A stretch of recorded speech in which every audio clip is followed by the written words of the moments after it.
સમાચાર દાહોદમાંથી નકલી નોટોના કૌભાંડ મામલે રાજસ્થાન પોલીસે વધુ એક સફળતા મળી છે। રાજસ્થાનની આનંદપુરી પોલીસે વધુ એક ઇસમને જાલોદના ઠેરકાથી ઝડપી પાડ્યો છે। આરોપી ભાડાનું મકાન રાખી 5 લાખથી વધુની કિંમતની નોટો પ્રિન્ટ કરી હતી।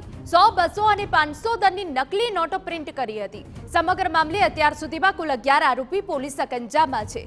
ગુજરાતના બોર્ડર વિસ્તારમાં નકલી નોટો છપાતી હોવાનો પર્દાફાશ થયો છે।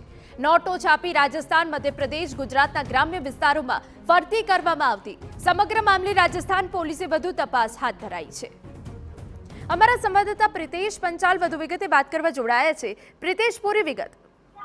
જી, દાહોદ શહેરની અંદર પડાવ વિસ્તારની અંદર જે અગાઉ આરોપી પકડાયા હતા તેને કબૂલાત કરી હતી કે અમે જે મકાન છે તે પડાવ વિસ્તારમાં ભાડે રાખી ત્યાં નકલી નોટોનું પ્રિન્ટ કરતા હતા। ત્યાં 5 લાખથી વધુની આ આરોપીએ નોટો જે છે તે પ્રિન્ટ કરી છે। હાલ તો જે આ વિસ્તારની અંદર ટ્રાઇબલ એરિયો છે ત્યાં લગ્ન પ્રસંગ ચાલતો હોય ત્યારે આરોપીએ પોતે જે છે તે નોટો છે તે મધ્યપ્રદેશ, રાજસ્થાન અને ગુજરાતના જે બોર્ડર વિસ્તારના ગ્રામ્ય વિસ્તાર છે ત્યાં પોતાના એજન્ટો મારફતે પોસ્ટી કરી હોય તેવું લાગી રહ્યું છે। હાલ તો વધુ એક ઇસમની જે પોલીસે છે તે ઠેરકા ગામથી ધરપકડ કરી છે। સુખરામ સંગાડા કરીને જે આરોપી હતો તેના પાસેથી 2.19 લાખ જેટલી નોટો પણ કબજે કરવામાં આવી છે। જેના પગલે હાલ તો જે રાજસ્થાનની બાંસવાડા જિલ્લાની જે આનંદપુરી પોલીસ છે તે મધ્યપ્રદેશ, રાજસ્થાન અને ગુજરાતના જે ગ્રામ્ય વિસ્તાર છે ત્યાં તપાસ હાથ ધરી છે।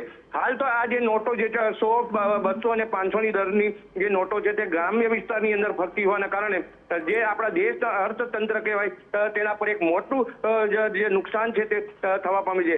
ત્યારે પોલીસ દ્વારા વધુ તપાસ હાથ ધરવામાં આવે તો અનેક આરોપીઓ અથવા તો જે નકલી નોટો છે તે સામે આવી શકે છે। બિલકુલ, આભાર। તો 5 લાખથી વધુની નકલી નોટો પ્રિન્ટ થતી હતી। બોર્ડર વિસ્તારમાં નોટો છુપાવી રખાતી હતી।